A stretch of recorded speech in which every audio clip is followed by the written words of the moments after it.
ndoa nyingi nazoshughulikia changamoto zake ni hapa. Tunacheza makida hapa. Tuko kanisani kila siku.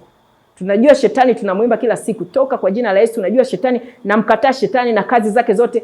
Lakini shetani akipiga kwenye ndoa, akimpiga mmoja, mwingine haoni. Anamuona huyu mwanamke jeuri.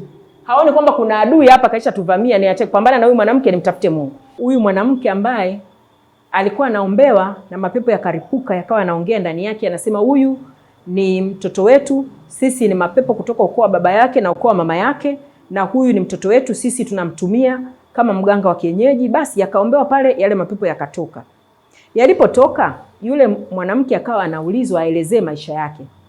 Najaribu kwenda tu kwa kifupi, lakini naamini utapata kitu ambacho natamani ukipate.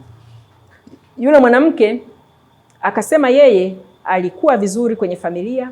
Wazazi wake upande wa ukoo wa baba, ukoo wa mama walikuwa wanaabudu mizimu ile ya ukoo ile. Ilikuwa ibada za kawaida wanafanya kila mwaka mara moja za kuabudu mizimu.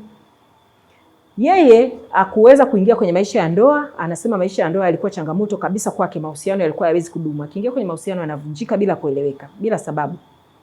Akaenda akasoma akawa nesi. Alivyokuwa nesi akawa yani wenzie watapandishwa vyeo, yeye hapandishwi.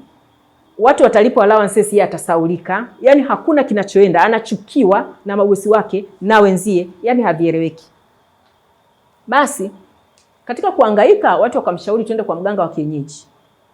Wakamchukua wakampeleka kwa mganga. Alipofika kwa mganga, mganga akamwambia, wewe katika ukoo wa baba yako na ukoo wa mama yako kote, wewe sikuna babu zako ni waganga wa kienyeji? Akasema ndio. Akaambiwa, wewe ndio mrithi.